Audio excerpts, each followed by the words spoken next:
viewers. Sharp opinions as always. Medhi, appreciate you joining us. You're joining us on a day when we are hearing news of unprecedented attacks once again on Tehran, possibility of a building where the assembly to elect a successor to Ali Khamenei were meeting. How do you see this? Israel and the United States now relentless in their attacks. Do you really believe Iran can hold out? It is a big question of our time. We are in a very, very dangerous moment for the world, for the region. We're all affected by this, a massive escalation in the Middle East, a completely unnecessary, unprovoked war, a war of aggression against Iran, whatever your views of Iran. And people can be very critical, as I am, of Iran's government, of its human rights record, whatever you want to be critical of, its nuclear program. This was a war of aggression, a war of choice launched by the United States and Israel. They've all but admitted it. Their rationales keep shifting by the day as to why they're bombing Iran. We're talking, Rajdeep, on a day where Donald Trump says, well, it's too late to talk, even though on Sunday he said he wanted to talk. So they're all over the place. As you say, we're escalating. More and more targets are getting hit. They've already killed the head of state, the supreme leader, Ali Khamenei, on day one, completely illegal under international law.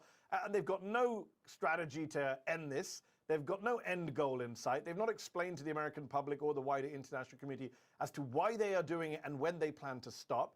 And we're seeing it escalate around the region. Americans are being asked to leave the Middle East. People are being killed in Gulf countries. Lebanon now is facing an Israeli ground invasion as we speak. 50 people killed in Lebanon, 750 people killed in Iran, people killed in Israel. The whole thing is a disaster. You're saying it's a disaster, but when I speak to Israeli guests or indeed American guests close to the establishment, they say this is a just war. That's the word that's being used, a just war to stop Iran from exporting terror or becoming a nuclear country that can destabilize the region and the world. So some of us who studied philosophy and theology in university will remember the criteria for a just war is that it has to be a last resort, has to be an act of self-defense. All other options have to be exhausted. That clearly wasn't the case. Rajib, you don't have to take my word for it. Marco Rubio, the Secretary of State, stood in Congress yesterday, spoke to reporters and said the imminent threat, this is the legal justification for their attack, the imminent threat was not against the US, as many of us pointed out it wasn't. He said that Israel was planning to attack Iran, and because America knew Israel was planning to attack Iran, America had to attack first, because once Israel attacked Iran, Iran would attack America. Think about the illogicality of that position. Rather than just stop Israel from illegally attacking Iran, America decided we will attack first and say it's an imminent threat on us. As even senior Democratic Party lawmakers are saying now, Rajat, even pro-Israel Democrats are openly saying an imminent threat to Israel is not a threat against the United States. Our country is not the same as Israel. Israel's interests are not America's interests. And I think that's becoming a very fascinating political debate here in the US, the shifting terrain on America's relationship with Israel. Of course, Israeli politicians are going to tell you that this is good for them. They've been wanting to take out Iran for decades. Benjamin Netanyahu admitted just yesterday, I'd been yearning, he said, dreaming of doing this for 40 years. Donald Trump is the first president to agree.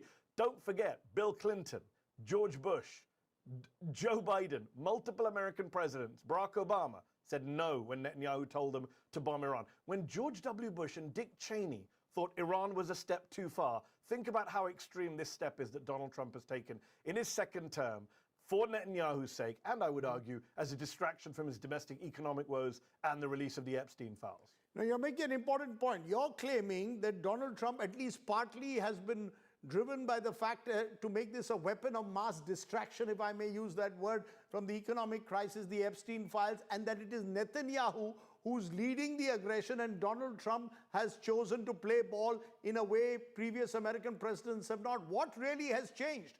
Is it just simply the way Donald Trump is in comparison to his predecessors? Here is a president who has simply no time for the international rules-based order. That's why he's chosen to go along. Oh, 100%. He has no interest. Other presidents have also, let's just be clear, Rajdeep, other American presidents have also violated international law and the rules-based order. But at least they've pretended that they care about it. They've paid some lip service to it. And as I mentioned, even some of our most hawkish American presidents, George W. Bush, did not bomb Iran.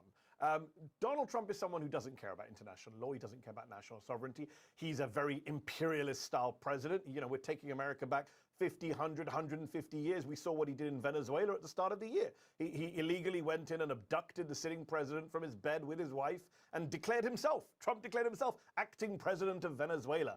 He says he now controls and rules Venezuela.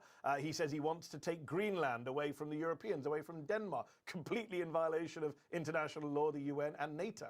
And of course, so Iran is something, it was very easy for Netanyahu to get Donald Trump to do this. And look, this is not just me saying this. The New York Times has a big piece on how Trump went to war, big deep dive. And their opening paragraph, Rajit, the opening paragraph begins with Benjamin Netanyahu walked into the Oval Office in February to make sure that Donald Trump stays on a path to war. Netanyahu went on Fox last night on Sean Hannity's show and just laughed maniacally when Hannity said, let's say, well, the Prime Minister of Israel dragged Donald Trump into it.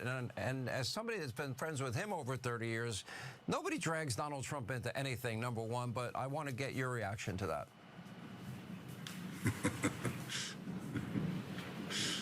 Well, you're right. Said, people say that you made Trump do this. It is very clear that this is a war for Israel. What American national interest is there? 6 American service members have been killed. Who's going to tell their families they died for nothing? Gas and oil prices are going up in a country where affordability and price rises, inflation has already been a huge political controversy. And of course, all of our allies, the Gulf allies, are seeing that the US is not a protector of the Gulf. If you're in the UAE and Qatar and Bahrain, you used to look at the US for protection. They were your shield. Now you're getting bombed by Iran and the Americans can't protect you? No, but if this all results eventually in the regime change that Donald Trump seems to suggest or seems to hope it will, then Donald Trump could well claim victory. I see an end game if Donald Trump is able to put in place in Iran someone who he believes will toe the line of the American-Israel axis. Is that the end game? So a few things there. Number one, my colleague Swin Subsang here at Zeteo has been reporting from his sources inside the administration that they went into this war with no end game at all. They're trying to work it out in retrospect. After dropping the bombs, they're now trying to work out what is the end strategy, what is the exit strategy, which is a bizarre way to go to war, of course. And this is an administration that is full of incompetent people. Let's just be very clear. In fact, Trump himself admitted, Rajdeep, I don't know if you saw, he said, we did have a plan to replace Khamenei. We had a number 2 and number 3 we had picked. But they got killed as well in the initial bombing. Imagine they killed the people they had wanted to replace Khamenei. That's the kind of incompetence with which they're bombing Iran. Number 2, you say regime change could be the end goal. Well, as I said at the start of the interview, the end goal keeps changing. On the one hand, Donald Trump says regime change. Then he says, no, it's not about the regime. They can stay as long as they get rid of the nuclear program. Then they say, well, it's not about nuclear program. It's about freeing the Iranian people. Then they say, well, actually, it's about the ballistic missiles. They're all over the place when it comes to their actual goal. Everyone can see that. Finally, I would say, we don't know what regime change looks like in Iran. The American record on a regime change is a disaster. Should we talk about Iraq? Should we talk about Afghanistan, where the Taliban are back in charge? Should we talk about Libya, which is a failed state today? Syria, Venezuela, he just took out the president but kept in the rest of the government, didn't bring in the quote-unquote democratic opposition. My worry for Iran is that you don't just lose this government and then have some happy democracy or even the return of the Shah's son. You actually get a civil war in Iran. You actually get a failed state in Iran, which is, by the way, Rajid, what the Israelis want. The Israelis don't want a strong Iran. They don't want a strong Iraq. The Israelis want to be in a neighborhood where they're surrounded by Middle East countries which are fighting internally, which are torn apart internally. Your Lebanons, your Syrias, your Iraqs. That's what they want because they then get to be the top dog in the region. There is a much of what you're saying, surely the American public out there knows, the changing of the goalposts, the fact that American soldiers have lost their lives, the fact that there have been warnings, including in that NYT article from Trump's military advisor who made it clear that there could be several casualties. All of this is known to the American people, to Congress. Why is there not a greater pushback? Why is there seemingly not a greater pushback when there is this brazen violation seemingly of international law taking place, or as I said, the constant changing of goalposts that could involve the loss of lives? Well, it's not just international law that's being violated, it's the US Constitution. The US Constitution demands that Congress vote on war. Congress authorizes war. A president cannot take America into war without congressional authorization. There is an exception under what's called the War Powers Act that allows the president to use force for 60 days without getting congressional approval if there's an imminent threat to the US.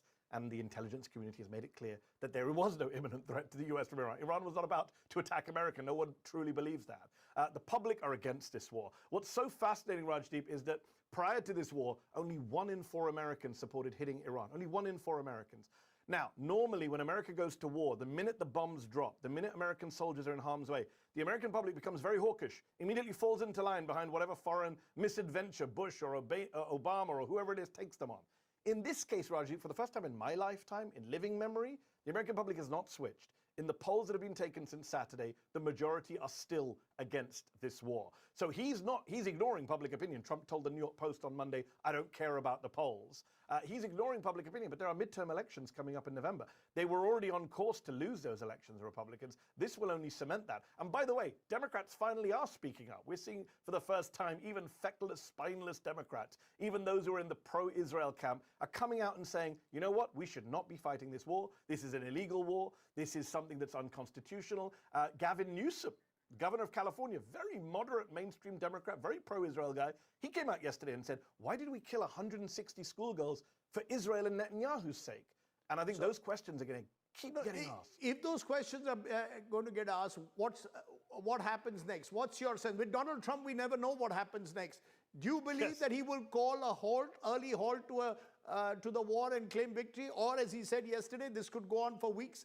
Do you believe this has become an ego thing about it? There are lots of conspiracy theories also that about backroom deals that have been struck. What's your sense? I know it's tough to predict what an unpredictable Trump will do, but what would you hazard? What happens next, given, as you're saying, that there is slowly a pushback even in America?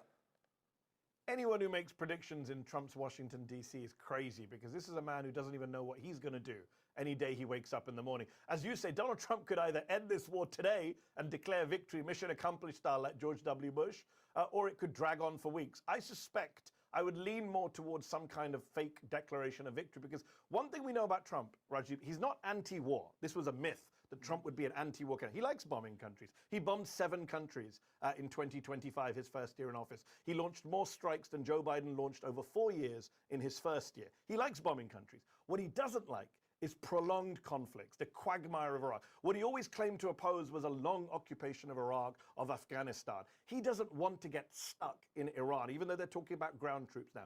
He likes the Venezuela-type conflict. You go in the middle of the night, bang, bang, bang, made for television. You pull Maduro out with a bag over his head, and you go, ha-ha, look at that. That was amazing. It's like a Hollywood action movie. That's what this guy likes. He's a former reality TV star.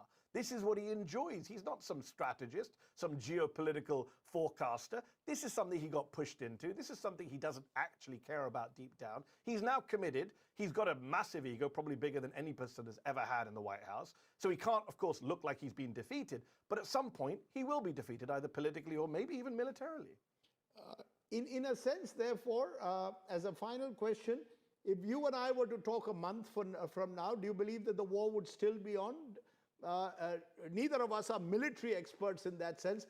We don't know what the capacity of Iran is to hold out. Iran is obviously trying to expand the theater of war to bring in other Gulf nations. As you mentioned, those Gulf nations also stand presumably cruelly exposed today. In a sense, their defenses have also got exposed. So a month from now, do you believe we will still be at war? So not just Gulf nations, Rashid, but there's reporting that South Korea is losing some of its American munitions and protection. It's being diverted to the Gulf. Gulf countries are seeing that America only cares about Israel. Its other allies ultimately will always be sacrificed at the altar of Israel. That's become very clear. Will it continue a month from now? I think, look, first of all, let's not underestimate the Iranian regime's tolerance of attack and bloodshed. This is a country that took 10 years of beating by Saddam Hussein, backed by the United States and France and other countries at the time. They lost 1 million people, including many to chemical attacks, from Saddam Hussein's army. This is a country whose religious leadership, as Marco Rubio pointed out, is a Shia clerical leadership which venerates martyrdom, which, sees martyrdom as the ultimate goal. Khamenei became a martyr. They made Khamenei a martyr. They gave him what he wanted. So I think they have quite a long tolerance, actually, for enduring bombs and bullets and attacks from America and Israel, especially if they carry on hitting back as they are now. Whether that lasts a month, 6 months, a year, let me just say this, Rashdeep. One thing I've learned, unfortunately, from my 46 years on this planet, watching wars like Iraq and Afghanistan, is there's a long tail to this stuff. You don't know when it's over. The West doesn't get to decide when wars are over. George Bush stood on an aircraft carrier and said, mission accomplished in May of 2003, a couple of months after toppling Saddam. We know what happened in Iraq for that decade and a half later. We know what happened in Afghanistan. 20 years later, the Taliban was back in office. Some of our opponents, especially in the Middle East, they think in terms of decades. Unfortunately, the US political media class thinks in terms of weeks, and that is the real disconnect.